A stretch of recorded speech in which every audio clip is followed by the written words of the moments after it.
ये सरकार तेरी है, नहीं चलेगी, नहीं चलेगी, धक्काशाही नहीं चलेगी, नहीं चलेगी, नहीं चलेगी, तेरी है ना मेरी है, ये सरकार रुक जाओ राजीव, रुक जाओ। पूरे कायदे कानून के तहत जयराम सरकार खासतौर पे मुख्यमंत्री मंत्रिमंडल के खिलाफ अविश्वास प्रस्ताव लेके आए थे और अविश्वास प्रस्ताव को ये चंद घंटों में निपटाना चाहते हैं।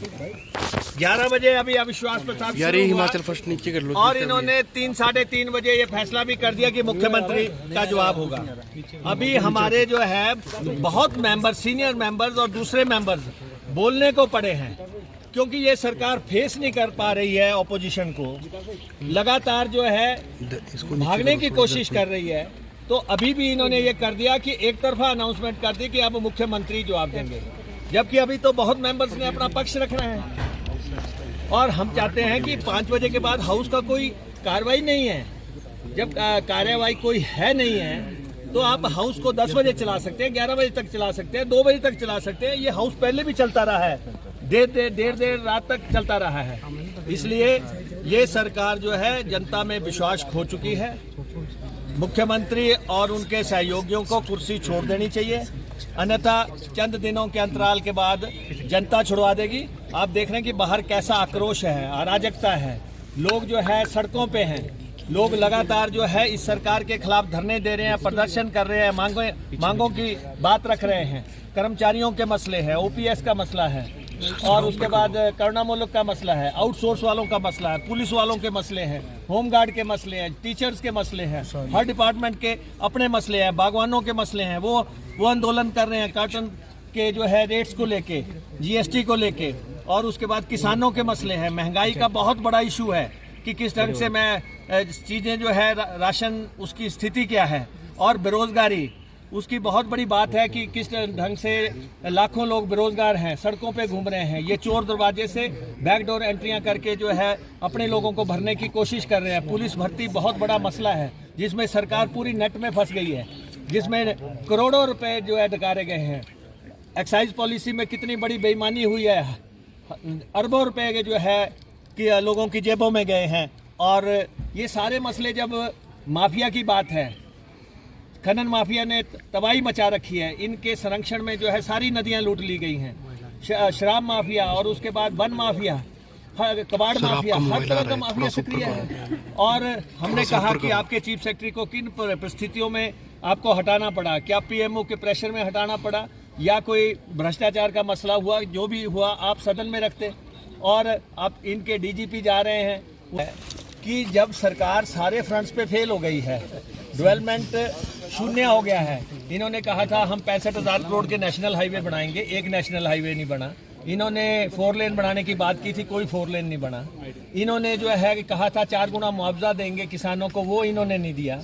इन्होंने जो है ये कहा था कि हम रेल लाइनें बनाएंगे, रेल लाइनें नहीं बनी, हवाई पट्टी नहीं बनी। मुख्यमंत्री के अपने गृह जिला की जो हवाई पट्टी थी, जो इनका ड्रीम प्रोजेक्ट था, वो शुरू नहीं हो सका, किक स्टार्ट नहीं कर सका। और जो है हिमाचल प्रदेश की संपत्तियां बेची जा रही हैं। सारे प्रोजेक्ट जो थे टूरिज्म के, उनको बेचने का प्रयास किया है इन्होंने। अब जो है पेपर लीक का बहुत बड़ा मसला है और सीबीआई क्यों नहीं आई उसकी जांच के लिए, जब आपने उसको रेफर कर दिया था। तो ये सारे मसले जो है ये जनता के दरबार में चले गए हैं। इस सरकार को जनता हटा देगी अगर आज जयराम इस्तीफा नहीं देते। मोशन जो है माननीय स्पीकर साहब के पास हम लोगों ने दिया था। टोटल 23 जने थे, जिसमें 22 कांग्रेस के विधायक और एक कम्युनिस्ट पार्टी के आदरणीय राकेश सिंह जी थे। हमारे को जो समय एलोकेट किया गया वो केवल मात्र 11 बजे से 3 बजे तक किया गया, जिसमें 1 घंटे का लंच पीरियड भी रहा। हम बोलना चाहते हैं कि 23 के 23 विधायकों ने अपनी बात रखनी है, पक्ष वालों ने भी अपनी बात रखनी है। जो 5 साल की विफलता सरकार की है वो 3 घंटे में 4 घंटे में नहीं रखी जा सकती। अगर 15 मिनट भी 20 मिनट भी एक आदमी एक विधायक लेगा तो उसके लिए भी एटलीस्ट 8 से 10 घंटे चाहिए। पहले भी आज प्राइवेट मेंबर डे था, इसके बाद कोई काम नहीं था। और हाउस को, मेंबर्स को ये पूरा अधिकार है कि वो हाउस एक्सटेंड सर्वसम्मति से कर सके, परंतु स्पीकर सर ने केवल मतलब 4 घंटे का समय दिया। आलोचना ना माननीय मुख्यमंत्री सुन सकते हैं अपनी, ना भाजपा सरकार सुन सकती है अपनी, तो उससे भागने के लिए जो है डायरेक्ट माननीय मुख्यमंत्री को जवाब देने के लिए बोल दिया। हालांकि 4 घंटे में कम से कम 15 बारी मुख्यमंत्री उठ के जो है उन्होंने हर मेंबर का लगभग बीच बीच में इंटरवीन करके जो है जवाब देते रहे। तो अब जवाब क्या सुनना है, इसलिए हमारी बात सुनी नहीं जा रही है लोगों की, चाहे वो बागवान है, किसान है, गन्ना मूलधार के लोग हैं, ओपीएस के जो कर्मचारी वर्ग जिनको बेनिफिट होना है उनकी बात रखनी थी। कई वर्ग हैं जो लोग परेशान हैं, महंगाई से, भ्रष्टाचार से लोग परेशान हुए, उनकी बात रखनी थी। जब सुनने में तो वॉकआउट हम लोग सभी लोगों ने किया। सर ओपीएस की अगर हम बात है कि कांग्रेस ने ओपीएस का पहले भी अपने मैनिफेस्टो में कभी दिया नहीं ओपीएस लाने, तो अभी ओपीएस का भी ये मुद्दा आया। और जैसे छत्तीसगढ़ और राजस्थान की हम बात करते हैं, वहाँ पे ऑलरेडी लागू कर दिया गया है। और हमारे इंचार्ज आदरणीय राजीव शुक्ला जी ने, हमारे सीएलपी लीडर अग्निहोत्री जी ने, सुक्खू जी ने जो हमारे प्रचार कमेटी के चेयरमैन हैं, और पीसीसी अध्यक्षा प्रतिभा सिंह जी ने, हम लोगों ने पहले ही और सभी विधायकों ने ये बोला है कि जिस दिन सरकार बनेगी 24 घंटे के अंदर जो है ओपीएस का मुद्दा जो है सॉल्व किया जाएगा। मोदी जी की कमियां हैं वो नेहरू जी की वजह से हैं, तो ये तो इनका राष्ट्रीय आलाप है, ये राष्ट्रीय आलाप है इनका। अपनी जो जिम्मेदारी है उससे ये भागते हैं। ये अपने समय की बात बताए ना, ये बताए ना कि 5 साल में इन्होंने जेबीटी टीचर्स की भर्ती क्यों नहीं की है। ये बताए ना कि हमारे कॉलेजेस में, मेरे कॉन्स्टिट्यूंसी में 3 कॉलेज है, 3 कॉलेज में 6 लेक्चरर हैं टोटल मिला के। ऐसा क्यों है? हमारे स्कूल्स में 5 की 5 लेक्चरर्स की पोस्टें खाली पड़ी हैं, ऐसा क्यों है? हम ये सारी बातें इसलिए उठाना चाहते हैं क्योंकि जनता अपना विश्वास इनमें खो चुकी है। महिलाओं का जो मुद्दा है, इन्होंने कहा था कि 400 रुपए की गैस बहुत महंगी है जब हमारी सरकार थी, मनमोहन सिंह जी की सरकार थी, और अब ये 1200 रुपए में बेच रहे हैं। इसका इनको जवाब देना पड़ेगा। सरसों का तेल जो है वो 235 रुपए हो गया। तो अपने समय की बात करें ना, हमारे समय की बात करके ये अपना पल्लू नहीं झाड़ सकते। विश्वास प्रस्ताव लाने के लिए 1/3 बहुमत जो है विधायकों का जरूरी होता है, जो कि हमने हेड काउंट करा के और साबित कर दिया था कि हम 23 विधायक जो है इस मोशन के साथ खड़े हैं। जब इसके मूवर जिन्होंने ये प्रस्ताव दिया है वो 23 के 23 थे, तो हम 23 व्यक्तियों को बोलने का मौका मिलना चाहिए था। सरकार डिबेट से भागती है, बातें सुनने से भागती है, हम लोगों को बोलने नहीं दिया गया। जब हमने बोलने ही नहीं देंगे तो फिर सदन में हम किस लिए आए हैं? लोगों ने जो हमें मुद्दे बताए हैं या हम लोगों के मुद्दे देख रहे हैं वो महंगाई को लेकर के हैं, गैस के सिलेंडर को लेकर के हैं, महिलाओं के और मुद्दे हैं जैसे कि सरसों का तेल का मुद्दा है। आज आटा, चावल, घी, क्या बोलते हैं, दूध, दही, हर चीज पर जीएसटी लगा दिया। बागवानी के सेक्टर में कार्टन्स के ऊपर जीएसटी लगा दिया, खाद्य पदार्थों पे जीएसटी लगा दिया, पेंसिल और शार्पनर तक पे जीएसटी लगा दिया। ये मुद्दे हैं, लोग इनसे त्रस्त हैं। तो हमने विश्वास जो है सरकार में, हमें तो विश्वास है नहीं, पर जनता को भी नहीं है। ये आपके सामने जो है, जब चुनाव होंगे ये बात आपके सामने आ जाएगी। मगर हमें इन्होंने बोलने नहीं दिया, जबकि ऐसा कोई भी रुकावट नहीं थी। पहली बात तो छोटा सेशन किया, पहली बार ऐसा हो रहा है कि ये 35 दिन के सेशन, जबकि विधानसभा का हिमाचल का रूल है कि 35 दिन पूरे करने हैं, तो 4 दिन का इन्होंने सेशन रखा। 4 दिन के सेशन में भी ये बोलने नहीं दे रहे हैं। अविश्वास प्रस्ताव क्या 3 घंटे में पूरा हो सकता है? 23 व्यक्तियों ने, हमने बोलना है, इनकी तरफ से भी लोगों ने बोलना था और मुख्यमंत्री ने जवाब देना था। निश्चित तौर पे हमारे इलाके की बातें इन्होंने सुनी नहीं, इसलिए हम जो है वहां से वापस आ गए। बंद कर रखी है। उनके चीफ सेक्रेटरी को, मुख्यमंत्री जी को यही नहीं पता लगा कि प्राइम मिनिस्टर साहब हटा रहे हैं। प्राइम मिनिस्टर साहब ने उनको 3 महीने पहले चिट्ठी लिखी, फिर दिल्ली बुलाया, कहा भी आपकी चीफ सेक्रेटरी के खिलाफ एक बहुत शिकायत है और हमने वेरीफाई की है कि उनका कहीं फ्लैट है, और एक सीमेंट कंपनी के प्रति उन्होंने कुछ ऐसी बात कही है जिसके संदर्भ में उन्होंने कहा।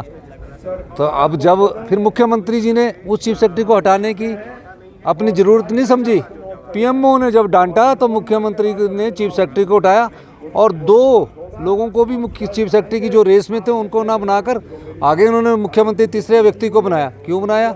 इसका जवाब माननीय मुख्यमंत्री जी दीजिए। पुलिस लीग में ये पुलिस का मैंडेट नहीं है कि आप पुलिस भर्ती करिए। सबॉर्डिनेट सिलेक्शन बोर्ड काहे के लिए बनाया है? उसके द्वारा सिलेक्शन होनी चाहिए थे। गोरखे पकड़ा दिए, चौकीदार पकड़वा दिए, 90 आदमी अंदर करवा दिए। मुझे तो यही नहीं समझ आता कि पुलिस का कोई अधिकारी कर्मचारी नहीं पकड़ा गया। तो चोर चोर मसेरे भाई वाली बात है, यानी कि पुलिस चोर भी मैं ही और थानेदार भी मैं ही। फिर SIT भी पुलिस की गठित कर दी। ये तो उन ईमानदार पुलिस अफसरों का हमें धन्यवाद करना चाहिए जो कांगड़ा में जब डॉक्यूमेंटेशन चेक करवाने गए, वहाँ के SP IG जो उस सिलेक्शन कमेटी के सदस्य थे और दूसरे सदस्य, जब उन्होंने ये पूछा कि यार जो इसने टॉप किया कांगड़ा में, जिसने टॉप किया, जब उनसे पूछा कि देश के प्रधानमंत्री कौन है, तो वो जयराम ठाकुर जी बोलते हैं। देश की राजधानी कौन है, तो वो बोलते हैं दिल्ली। तो जब उन्होंने पूछा भैया तुम्हारे इतने नंबर कैसे आए, तो उन्होंने अंदर जाके जब 1-2 चांटे चुंटे मारे तो उसने बोला जी मैंने तो 3 का जगह 5 लाख में पेपर खरीदा है, मेरे को क्या पता, मुझे तो टिक करना था। एक क्वेश्चन को 1, 2, 3 दिए हुए थे, 2 क्वेश्चन को 3, 4 दिए हुए थे।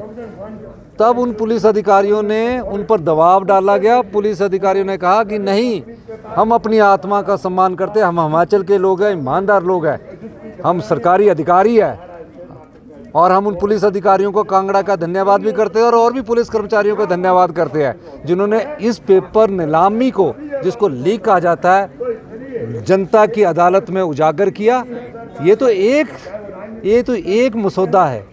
हो सकता है कि इससे पहले जो पेपर हुए हैं, जो लोग लगे हैं, उसमें योग्य उम्मीदवार भी होंगे, लेकिन उसमें भी पेपर लीक हुए होंगे। तो इस संदर्भ में वो क्या कर रहे हैं, इस दृष्टिकोण से भी देखने की जरूरत है। और आज जयराम सरकार ने अपने तानाशाही होने का परिचय दे दिया। कांग्रेस के सिर्फ 5 विधायकों को बोलने का मौका दिया गया, 17 विधायकों को बोलने का मौका नहीं दिया गया। CPM पार्टी के विधायक को लड़कर मौका दिया।